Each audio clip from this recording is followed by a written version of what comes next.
নতুন বছরে অন্তর্বর্তীকালীন সরকারের প্রাধান্য তো অবশ্যই হবে। আগে যেটা বলেছি তিনটা, একটা হচ্ছে বিচার নিশ্চিত করা এই জুলাই আগস্টে হত্যাকাণ্ড এবং যে বর্বরতা চলেছে তার।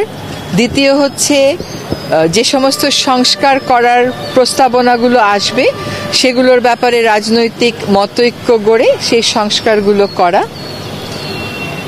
আরেকটা হচ্ছে আমাদের নির্বাচনের একটা ক্লিয়ার রোডম্যাপ ডেভেলপ করা। এর পাশাপাশি কিন্তু বাংলাদেশের রাষ্ট্রীয় জীবনে সবসময় যে চ্যালেঞ্জগুলো থাকে সেগুলোও থাকবে। তার মধ্যে দুটো যেটা অন্তর্বর্তীকালীন সরকার মনে করে তারা প্রাধান্য দিচ্ছে, একটা হচ্ছে আইন শৃঙ্খলা, আরেকটা হচ্ছে নিত্য প্রয়োজনীয় দ্রব্যের দাম মানুষের ক্রয় ক্ষমতার ভিতরে রাখা। এবং একটা জিনিস খেয়াল করতে হবে, আমরা আসলে যে কোনো একটা ঘটনার পরে কতগুলো দৃষ্টিবোধ, কতগুলো মতামত, সিদ্ধান্ত নিয়ে ফেলি, তারপরে ভিন্ন কোনো কথা শুনলে ওটা আর আমরা মানতে চাই না। এখন আজকে বিশেষজ্ঞ যারা ছিলেন তারা আমাদেরকে একেবারে ক্লোজ আপে দেখিয়েছেন যে কিভাবে আগুনের সূত্রপাতটা হয় এবং এইটার আমাদের এই সচিবালয়ের বিভিন্ন ভবনের নির্মাণের কারণে কিভাবে একটা অবস্থান থেকে আরেকটা অবস্থানে এটা ছড়িয়ে পড়ে। এবং তারা এটাও আমাদেরকে দেখিয়েছেন যে যে কুকুরটির কথা বলা হচ্ছে সে এর আগেও আসলে ওই ফ্লোরে গেছিল, সে খুব স্বাচ্ছন্দ্যের সাথে একটা চেয়ারে গিয়ে কুশনের উপরে ঘুমায়। এবং এইখানে রেস্টুরেন্ট থাকার কারণে এখানে আসলে অনেক কুকুরই আসে যাদেরকে বেঁচে যাওয়া বা উচ্ছিষ্ট খাবারগুলো দেয়া হয়। পাঠানো হয়েছে যাতে সকল রকম সন্দেহের ঊর্ধ্বে আমরা উঠতে পারি। এবং ওনারা বলেছেন যে যদি সত্যি এটা নাশকতা হতো তাহলে ঘটনাটা কীরকম ঘটতে পারতো সেটা দেখিয়েছেন এবং কোন জায়গা থেকে আসলে অগ্নিকাণ্ডের সূচনাটা হয়েছে একেবারে স্পষ্ট করে দেখিয়েছেন, স্লো মোশনে তারা দেখিয়েছেন। এবং আমার ধারণা যে এইগুলো আপনাদের সকলের কাছেই অ্যাভেইলেবল আছে। অগ্নিকাণ্ডের ঘটনার যে প্রতিবেদনটা দেয়া হয়েছে এটাতে সরকার সন্তুষ্ট কিনা। প্রথম কথা হচ্ছে যে অগ্নিকাণ্ডটা আসলেই খুবই ভীতিকর এবং আমাদের জন্য একটা অনেক বড় দুশ্চিন্তার কারণ। এখানে কিন্তু আমরাই অফিস করি, ফলে কোনো কিছু হলে প্রথম আঁচটা আমাদের গায়ের উপরই পড়বে। এবং যারা ওখানে অফিস করে বা যাদের কার্যালয় ছিল তাদের জন্য এটা একটা সাংঘাতিক ট্রমাটাইজিং ব্যাপার। কাজে আমরা আমাদের নিরাপত্তার স্বার্থেই শতভাগ নিশ্চিত হতে চাইব।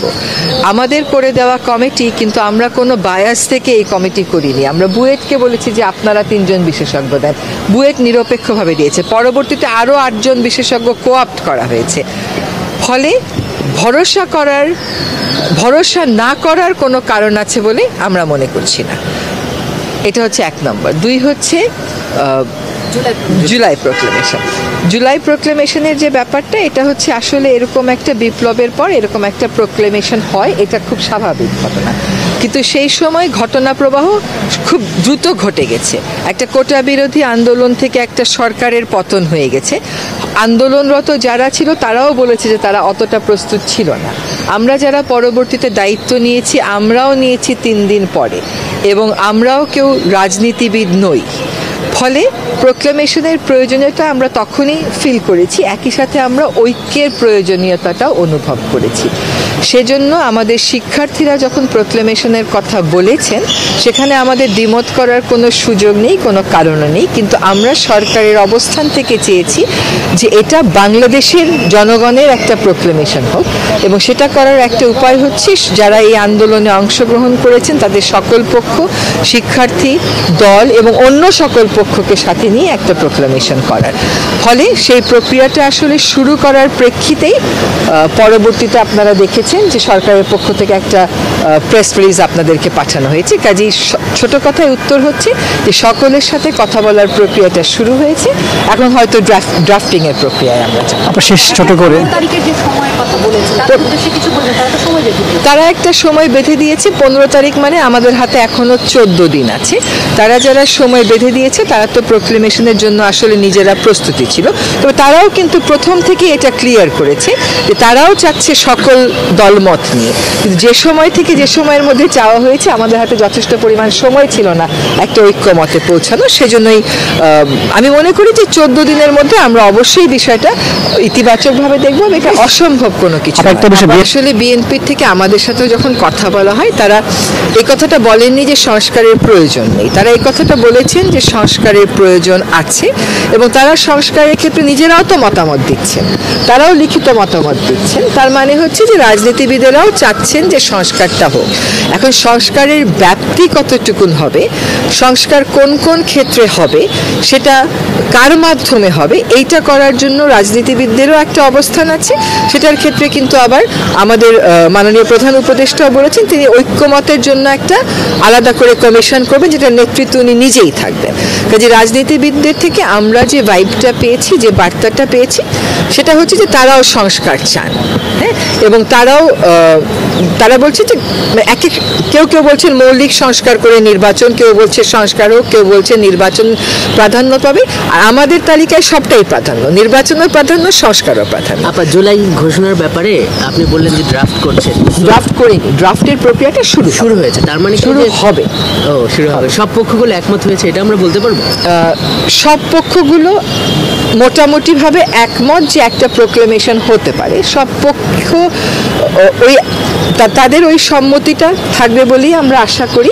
আর যেহেতু ড্রাফটিংয়ের প্রক্রিয়াতে সকলেরই অংশগ্রহণ করার সুযোগ সরকার করে দেবে, কাজে সেখানে মতৈক্য হওয়ার তো কোনো কারণ। থ্যাংক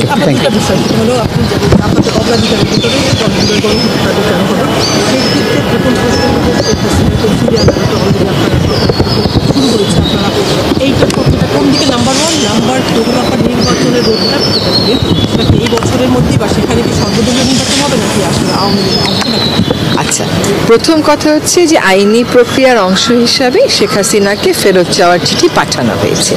এখন ফেরত চাওয়ার ব্যাপারে আমরা আমাদের অবস্থান স্পষ্ট করেছি এবং ভারতের সাথে আমাদের একটা চুক্তি আছে, সেটাও আমরা বলেছি। সেখানে একটা ব্যতিক্রম আছে, সেটাও আমরা বলেছি। এখন ভারত কি অবস্থান নেবে, সেই অবস্থান কতদিন, ধরেন একটা অবস্থান প্রাথমিকভাবে নেওয়া যায়, আবার চূড়ান্ত একটা অবস্থানের দিকেও দেশগুলো যেতে পারে, সেগুলো ভবিষ্যতের জন্যই আমাদেরকে ছেড়ে দিতে হবে। কিন্তু আমাদের অবস্থান হচ্ছে আমরা চাইবো উপস্থিতিতে বিচার করতে। যদি উপস্থিতিতে বিচার না হয় তাহলে যেভাবে করে বিচার প্রক্রিয়া করতে হয় সেভাবেই করবো। আচ্ছা, নির্বাচনের ব্যাপারে কোন দল অংশগ্রহণ করবে, কোন দল অংশগ্রহণ করবে না, এটা তো আমরা বলে দেব না।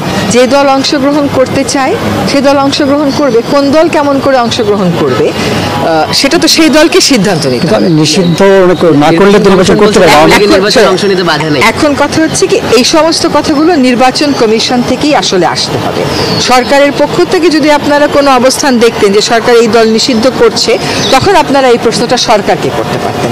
তাছাড়া কোন দল নির্বাচন করবে না করবে এই প্রশ্নগুলোর উত্তর আসলে নির্বাচন কমিশন দেবে। এখনো পর্যন্ত তো সরকার এই ব্যাপারে কোনো মতামত জানায়নি, কোনো অবস্থান নেয়নি যে আওয়ামী লীগকে আমরা নিষিদ্ধ করব, এরকম কোনো অবস্থান তো নেয়নি। আমরা যেটা দেখেছি যে হাইকোর্টে এরকম একটা বা দুইটা রিট পিটিশন হয়েছিল, সেগুলো আমার ধারণা একটা উইথড্র করা হয়েছে, আরেকটা মনে হয় হাইকোর্ট নিজেই সামারিলি রিজেক্ট করে দিয়েছে।